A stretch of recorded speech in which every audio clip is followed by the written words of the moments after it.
kali pertama mendengar informasi bahwa ada seorang wanita sendirian tinggal menetap di dalam hutan belantara, saya awalnya tidak percaya. Bagaimana ceritanya? Apakah bisa bertahan hidup dan apa memang tidak takut dengan beragam gangguan? Pertanyaan-pertanyaan semacam itu berada di luar logika saya. Karena didorong rasa penasaran, saya pun ingin membuktikan secara langsung. Lokasinya berada di dalam hutan belantara antara Kabupaten Rembang, Jawa Tengah dengan Kabupaten Tuban, Jawa Timur. Dari akses Jalan Raya Sale Jatirogo berjarak sekira 10 km. Saya menyusuri lebatnya hutan wilayah Kesatuan Pemangkuan Hutan KPA Kebonharjo, melintasi alur jalan yang mirip arena off-road untuk bertemu sosok bernama Ibu Kartini, perempuan warga Kabupaten Rembang yang namanya sama dengan pahlawan emansipasi wanita R.A. Kartini. Berbekal petunjuk dari seorang kawan dan 2 kali bertanya dengan petugas polisi hutan, kendaraan saya semula melaju lancar, menembus jalan berbatu dan kubangan air. Sempat sekali salah arah, kemudian saya putuskan kembali menuju jalan sebelumnya. Setelah masuk perkebunan ketela yang merupakan perbatasan antara kawasan hutan dengan tanah pribadi warga, akhirnya saya bisa menemukan sebuah gubuk dan rumah panggung yang ditempati Ibu Kartini. Hadangan 2 ekor anjing menggonggong terus mendekat karena mengetahui orang asing datang. Kartini, wanita berusia sekira 55 tahun ini, tergopoh-gopoh menyambut saya dengan sangat ramah. Sebentar memperkenalkan diri sebagai seorang jurnalis, tak berselang lama, perbincangan pun mengalir.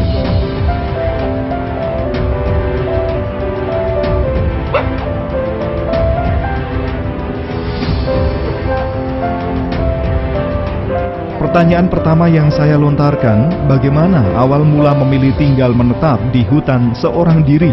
Kartini mengisahkan sejak kecil sudah tersisih dari keluarga, sehingga dibesarkan oleh neneknya yang hidup miskin.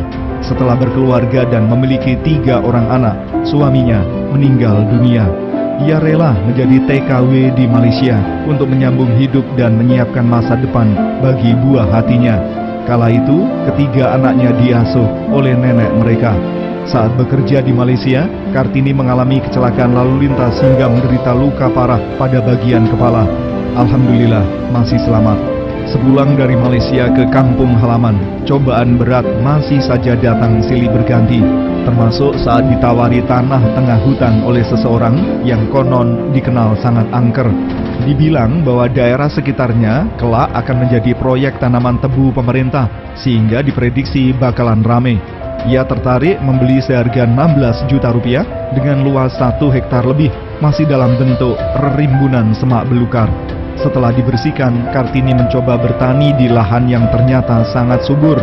Mulai tanaman cabai, ketela, rambutan, jeruk, semua cocok.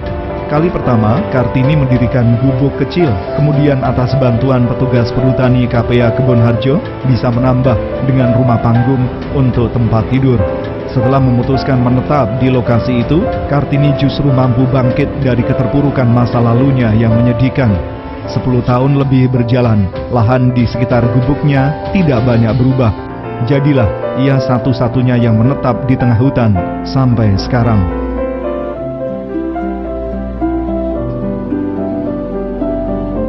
Buat ning grundul ya. Masa ning kene gak ana sapa-sapa aku di lahan. Enggak ada. Kok enggak aku semen enggak ada apa-apa enggak ada terus. Kok kene ya ketipu juga aku ini. Pendek kata ketipu. Nanti kene iku kalau di lahan tebu kok iku bupati ngetek kantor ning kene lahan tebu. Kok kantor anak pekerja kan anak kantoran ning kene ngetek nang kene perumahan Bu. Pekerja-pekerja sebenarnya rame kene. Nah, itu saya semangat terus di sini kan jauh saudara sana saudara aku bisa. Kondisinya waktu itu gimana Bu? Tengah. Wih, gerumbul banget ini nggak seperti ini. Kondisinya pohon jati. Gerumbul jati sudah habis dijarah orang pokoknya. Itu pohon duri apa ri panjang serut, pokoknya duri-duri semua. Ri rambut, ri bandil. Wah, enggak kebayang hidup. Enggak, bener waktu itu saya makanya mungkinkah saya hidup di sini untuk babat ini aja? Enggak mungkin tenagaku, harus tenaga lelaki. Apa saya tak membayar jadi itu menjelang akhir terakhir dari saya penggarap sawah itu kebetulan hasilnya bagus.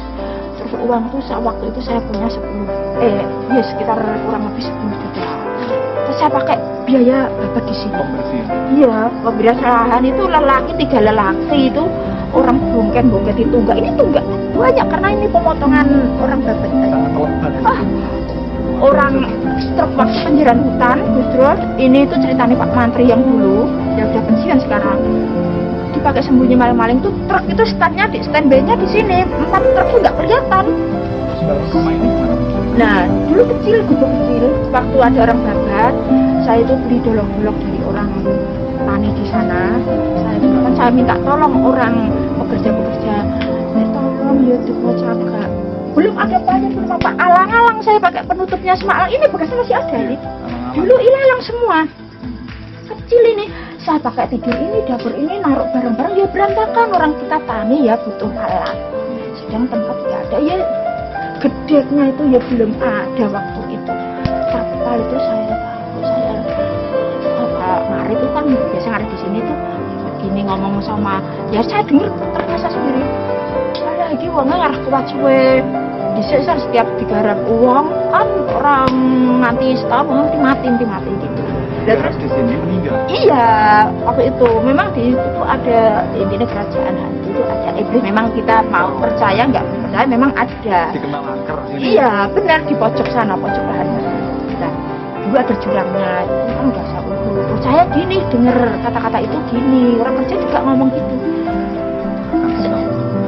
Gini bukan takut gini, bersyukurlah andaikan ada apa iblis yang bisa ambil nyawa manusia daripada saya ini saya sangat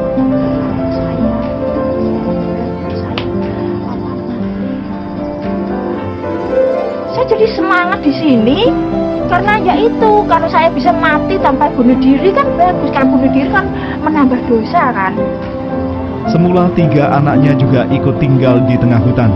Seiring bergulirnya waktu, anak pertama laki-laki lulus SMK, bekerja di Jakarta. Sedangkan anak kedua dan ketiga perempuan berhasil lulus sarjana, juga bekerja di luar daerah. Mereka adalah anak-anak yang sangat sayang dengan ibundanya. Sudah berulang kali mengajak Ibu Kartini untuk pindah, namun ditolak. Jangankan pindah, diajak jalan-jalan ke kota saja, Kartini merasa enggan. Kartini mengaku sudah kadung cinta dengan tempat tinggalnya sekarang yang memberikan kedamaian dan ketenangan batin. Hal itu menurutnya sulit tergantikan.